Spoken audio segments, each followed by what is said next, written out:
Քերծվածքակայուն, ջրադիմացկուն եւ հարվածակայուն լամինատների նշված տեսականին ձեռք բերեք իդեալ համակարգի խանութ սրահներից 1 քառակուսի մետրը սկսած ընդամենը 2450 դրամից։ Մեծարգո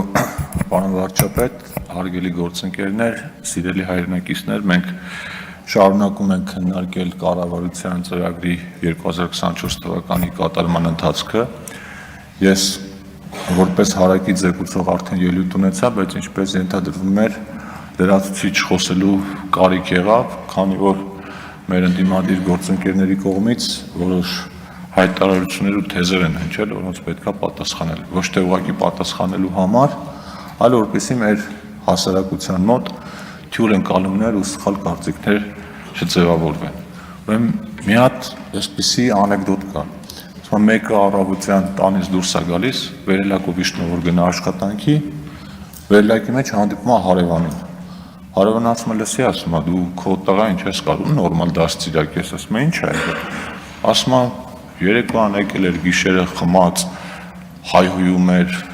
խուլիգանություններ անում, ասում է, եղբայր, բայց ես տղա չունեմ, ասում է, ես իմ ասածն ասացի, մնացածը դու գիտես, հիմա ձերն է։ Գալիս եք, ասում եք արդեջ, բայց ու այդպես չի։ Հիմա ցավոք սրտի պարոն Խաչատրյանը, պարոն Ավետիսյանը, պարոն Մինասյանը այստեղ չեն, բայց կանդրադառնամ, բայց Տիկին Խամոյանից սկսենք, էլի հայտարարագրումից։ Ուրեմն ասացիք, որ ձեր խմբակցությունը նախաձեռնել էր հայտարարագրման համակարգի չեղարկման այդպիսի նախաձեռնությամբ եք հանդես եկել, ու մենք մերժել ենք։ Այո, հանձնաժողովը բացասական եզրակացություն է տվել, չնայած նախագիծը Հայաստան խմբակցությանը չէր, այլ Թադևոս Ավետիսյանինն էր,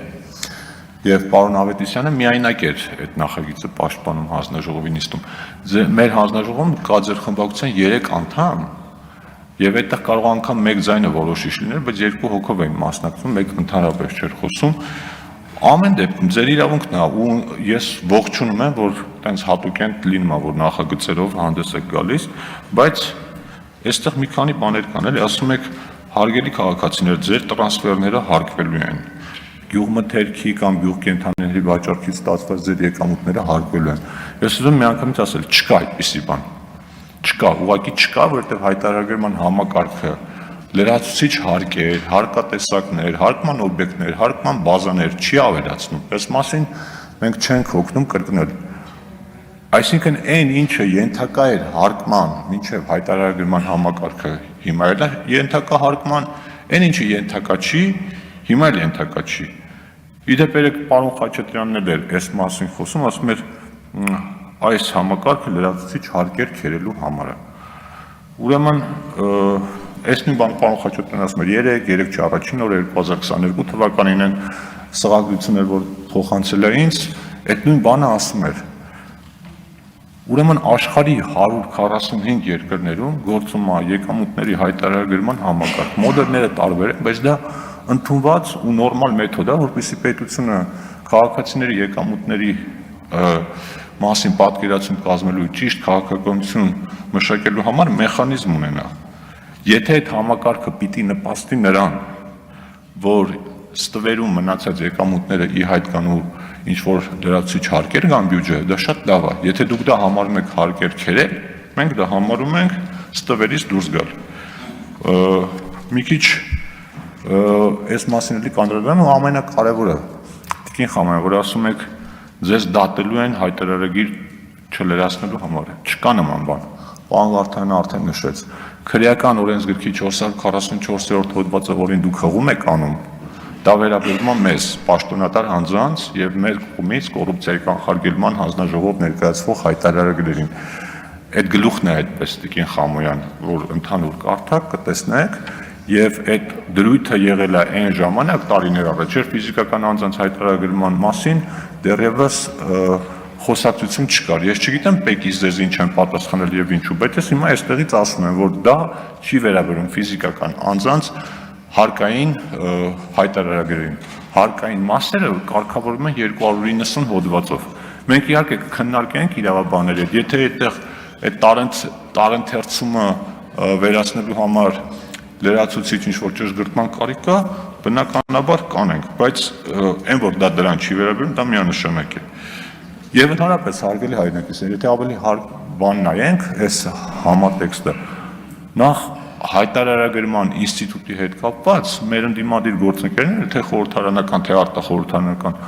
ամեն ինչ արել են եւ շարունակում են անել, որպեսզի այս համակարգը դեմոնիզացնեն, այսինքն միայն վատ կողմերից ցույց տան։ Այն ամենասկզբից ասում են, որ դրանով արտագնա աշխատանքի մեկնած հայրենակիցներն են հարկվելու, հետո ասում էին, որ բարեկամներին ուղարկված գումարներն էին հարկվելու, հետո սկսեցին ասել, որ պետական եկամուտների կոմիտեն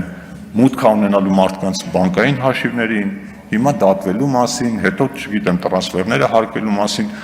իրականում հայտարարագիրը ընդհանրապես պետության հետ ինֆորմացիա նորմալ փոխանակելու ցիվիլ տարբերակ է եւ թափանցիկ աշխատող քաղաքացին հայտարարագիր լրացնելով ոչ միայն լրացուցիչ չի հարկվում, այլև հակառակը կարող է շահել սոցիալական կրեդիտների տեսքով։ Միակ բանը, որտեղ կարելի է մի թեթև քննադատել, դա այն է, որ քաղաքացու համար մի քիչ դեռևս դժվար է, այդտեղ որոշակի տեխնիկական բաներ կան, բայց դրանք ինտենսիվ լուծվում են։ Հիմա ես նախաձեռնել եմ կառավարության գործընկերների հետ համատեղ վերջնաժամկետի հետաձգման նախագիծ կա մինչև նոյեմբերի 1-ը, որպեսզի կարողանան լրացնել, եւ պետական եկամուտների կոմիտեն մինչև նոյեմբերի 1-ը նախ այդ հավելվածի նոր տարբերակ կներկայացնի, որը մաքսիմալ պարզ կլինի, եւ ընթացքում նաեւ մեր այն քաղաքացիների համար, որոնք պիտի ապագայում հայտարարել լրացնեն, լրացուցիչ փոփոխություններ կլինեն։ Սա այս մասով դեռ առիթ կլինի այս մասին խոսելու։ Հիմա գանք պարոն Ավետիսյանին, Թադևոս Ավետիսյանին։ Պարոն Ավետիսյանը իհարկե մենք արդեն 6 տարի, չէ, 6 չկներեք, 3.5 տարի միասին աշխատում ենք ու այնպես չի, որ ինչ-որ նոր բաներ ասեց,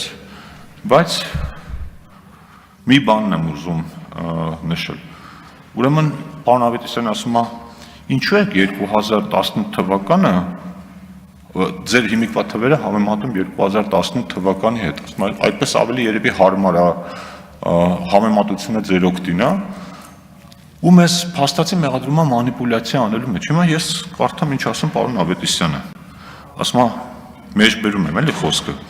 2017 թվականին տնտեսական աճը 7.5% էր, իսկ 2018-ից 2024 թվականներին միջինում 5.5%, այսինքն 2%-ային կետով ավելի ցածր։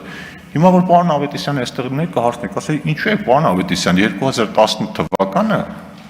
2017 թվականը 1 տարին համեմատում 7 տարվա միջինի հետ։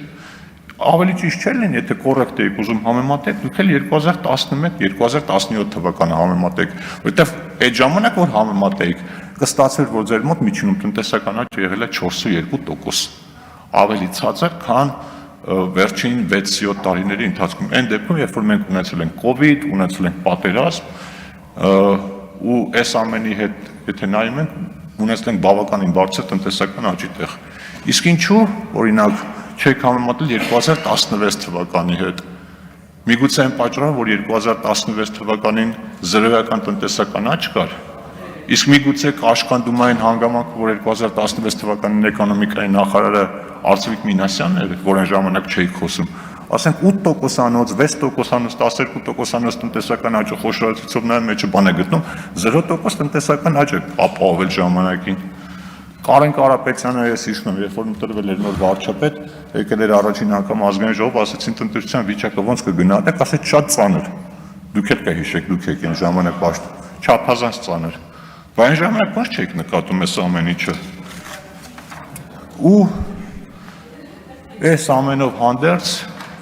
մեզ մեղադրում եք մանիպուլյացիայի մեջ, ստի մեջ, չգիտեմ ինչի մեջ։ Էլի բաներ կան, որ կուզեի արձագանքել, ժամանակ ուղղակի հերիք չի անում, բայց ես մի բան չեմ հասկանում։ Քաղաքական ենթատեքստը, նպատակահարմարությունը հասկանում եմ, բայց